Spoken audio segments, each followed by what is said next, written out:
Selamat datang di dunia novel. Kultivator Junior, mari kita lanjutkan kultivasi berikutnya di Martial God Asura volume 10. Terima kasih Mimin ucapkan bagi yang sudah memberikan dukungan via Saweria dan Super Thanks-nya. Semoga Mimin tetap semangat untuk terus update Martial God Asura.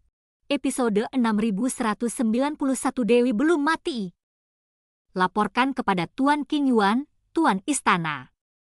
Pria dengan kapak itu pergi.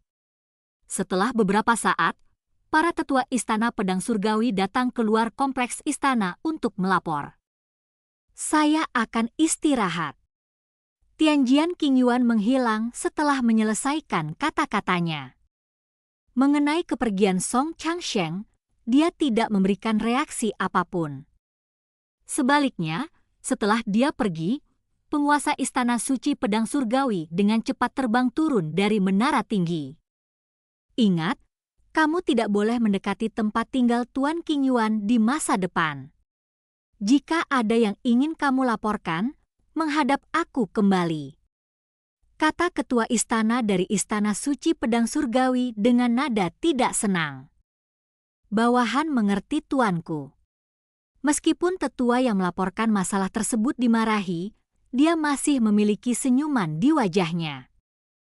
Ketika Song Changsheng pergi, hati mereka yang menggantung turun, dan suasana hati mereka secara alami sedang baik. Tapi penguasa Istana Suci Pedang Surgawi khawatir. Kata-kata Tianjian King Yuan barusan membuatnya sadar. Dunia seni bela diri yang luas ini tidak sesederhana yang dia kira. Sementara itu di dalam lautan pembunuhan abadi, wanita berbaju putih itu masih melihat ke arah langit berbintang. Namun, tidak ada yang istimewa dari mata wanita berbaju putih itu, dia hanya terlihat biasa saja. Namun di bawah pandangan ini, ada jangkauan penglihatan yang tidak dapat dijangkau oleh orang biasa bahkan dengan segala cara. Tuan, bagaimana kabar gadis kecil itu Egi? Pada saat ini, suara pedang Asura terdengar. Tidak apa-apa. Setelah wanita berpakaian putih itu menjawab, dia melihat ke arah pedang Asura lagi. Bagaimana? Ah, bagaimana dengan apa? Pedang Asura bingung. Bagaimana kabar Chu Feng? Wanita berpakaian putih itu bertanya. Oh, apa maksudmu? Kalau begitu aku mengerti. Meskipun aku tidak bisa mengerahkan kekuatanku sama sekali. Tetapi dengan tingkat kultivasinya saat ini dan tubuhnya yang rapuh, sangat jarang dia bisa meminjam kekuatanku. Selain itu, biasanya, dengan tingkat kultivasinya, dia pasti akan mati jika menggunakan kekuatan raja ini. Kekuatan di tubuhnya tidak bisa menyelamatkannya. Tetapi fakta bahwa dia tidak mati menunjukkan bahwa makhluk kecil ini memiliki kehidupan yang sulit, kata pedang Asura. Jadi kamu bersedia tinggal di dalam tubuhnya? Tanya wanita berbaju putih itu. Kamu boleh kembali, kamu boleh tinggal, aku bebas melakukan apapun yang kamu mau. Kalau begitu terserah kamu. Kata wanita berpakaian putih itu.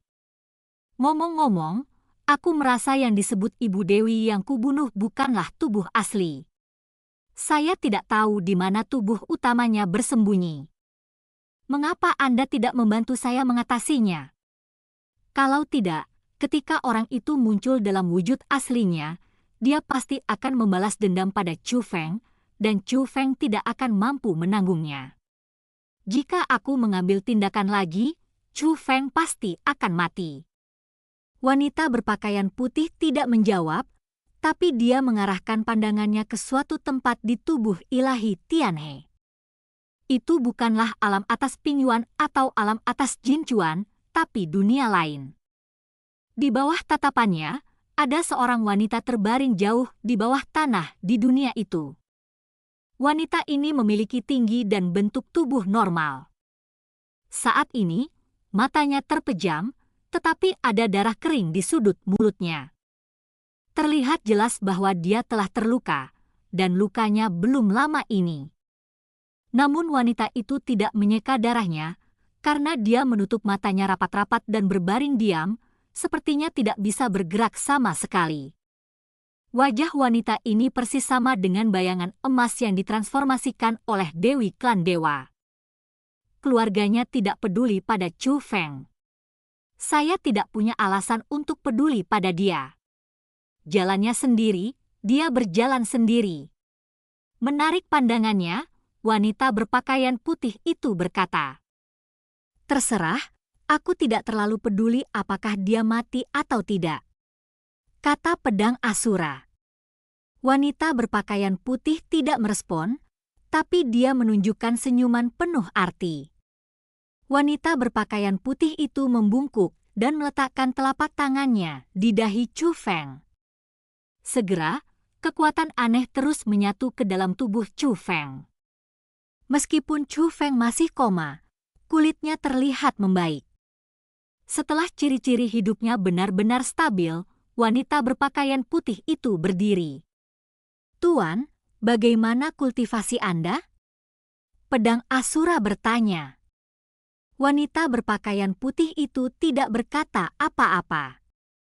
"Kamu tidak peduli dengan tingkat kultivasimu?" Pedang Asura bertanya lagi. "Bukankah aku sudah bilang bahwa kamu tidak peduli apakah kamu mati atau tidak?" Ketika wanita berpakaian putih menanyakan pertanyaan ini, dia tersenyum tipis. "Aku mengerti, kamu masih ingin menggunakan Chu Feng untuk menyiksa gadis kecil itu, kan?" tanya pedang Asura. Kali ini adalah ujian untuk Chu Feng. Jika Chu Feng gagal memenuhi persyaratan. Setelah mengatakan ini, wanita berpakaian putih melihat ke arah Egi. "Saya akan membawanya kembali ke alam Asura." Begitu dia selesai berbicara, dia menghilang. Pedang Asura juga menyadari sesuatu dan segera kembali ke tubuh Chu Feng. Ternyata Egi sudah keluar. Meski langkahnya jauh lebih mantap dari sebelumnya, Egi semakin pucat, bibirnya memutih semua, dan tidak ada bekas darah di wajah cantik itu. Tapi saat dia merasakan keadaan Chu Feng, senyuman masih muncul di wajah pucatnya. Meski wajahnya jelek sekali, senyumnya indah dan cerah. Dia dengan cepat berjalan ke arah Chu Feng dan merasa lega ketika dia melihat Chu Feng yang sedang tidur tetapi masih bernapas dengan stabil. Namun tak lama kemudian Egi mengangkat kepalanya dan bertanya, "Mengapa Chu Feng belum bangun?" Meskipun tubuh Chu Feng tidak lagi terluka parah, garis keturunan guntur surgawinya telah rusak parah. Garis keturunan tersebut menyatu dengannya. Secara alami akan membutuhkan waktu untuk bangun. Apakah kerusakan garis keturunannya serius? Egi bertanya. Bagaimanapun, Egi sebenarnya tidak tahu apa yang dialami Chu Feng saat itu. Ini sangat serius. Tidak hanya kultivasinya yang akan rusak, tetapi masa depannya juga akan sangat dibatasi. Bisakah kamu membantunya pulih? Egi bertanya. Mungkin saja, tapi harganya agak mahal. Saya khawatir Anda tidak akan bersedia. Anda bisa menentukan berapa harganya, kata Egi. Tinggallah di sini dan peliharalah tempat ini dengan kekuatan darahmu selama 100.000 tahun. 100.000 tahun? Mendengar angka ini, Egi yang tidak kenal takut tampak ketakutan. Dia rela membiarkannya menderita.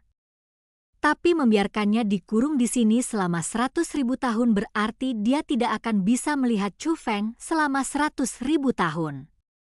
100.000 tahun masih terlalu jauh. Jika kamu menginginkan kekuatan garis keturunanku, aku akan memberikannya kepadamu. Tetapi bisakah kamu tidak meninggalkanku di sini? Egi bertanya. Ini bukan tentang darahmu, ini tentang nutrisi darahmu. Jika kamu merasa waktunya terlalu lama, kamu juga dapat mengubah waktunya. Tetapi pengobatan darah Chu Feng secara alami akan sangat berkurang. Setelah Egi terdiam beberapa saat, dia masih bertanya, jika saya tetap di sini, apakah saya dapat membuat Chu Feng pulih sepenuhnya? Tidak bisa. Suara itu berkata di sini. Tidak bisa. Egi segera berdiri. Tidak bisakah kamu mematikan ratu ini selama 100.000 tahun? Katakan saja padaku berapa tahun yang dibutuhkan Chu Feng untuk pulih sepenuhnya. Apakah 200.000 tahun cukup? Ini benar-benar tidak mungkin dalam 300.000 tahun. Bolehkah aku, Ratu, memberikan hidupku padamu? Egi bertanya satu demi satu. Kami tidak bisa membuatnya pulih sepenuhnya, tapi kami akan merawatnya semaksimal mungkin. Jika menurut Anda itu tidak hemat biaya, Anda juga dapat memilih untuk membawanya pergi secara langsung. Seberapa jauh pemulihannya? Egi bertanya. Saya hanya bisa melakukan yang terbaik, tapi saya tidak bisa menjaminnya. Selain itu, jika Anda bersedia, ada satu hal yang perlu Anda ambil keputusan untuknya. Garis keturunan guntur surgawinya rusak parah dan biasanya sulit diperbaiki.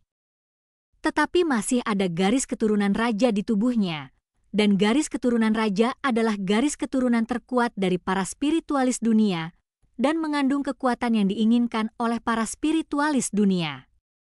Saya bisa mencoba membangkitkan sebagian dari kekuatan garis keturunan raja dan memperbaiki garis keturunan petirnya. Ini dapat memperbaiki garis keturunan guntur surgawi sebanyak mungkin, tetapi harga yang harus dibayar adalah kekuatan garis keturunan raja juga akan melemah. Apakah ada cara lain? Apakah mungkin untuk tidak memakan garis keturunan rajanya? Egi bertanya. Ini adalah solusi terbaik dan satu-satunya cara, kata suara itu saat ini. Mendengar ini, Egi menatap Chu Feng. Matanya penuh permintaan maaf, tapi dia tetap berkata, "Ok, saya akan menerima ini atas nama Chu Feng."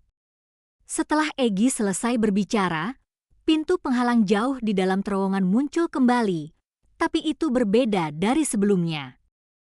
Adapun Egi, dia menatap Chu Feng dengan mata penuh keengganan. Ketegasan sebelumnya untuk bergegas ke gerbang penghalang segera setelah itu muncul telah benar-benar hilang. Dan cerita pun berakhir. Sampai jumpa di cerita berikutnya dari Martial God Asura di dunia novel.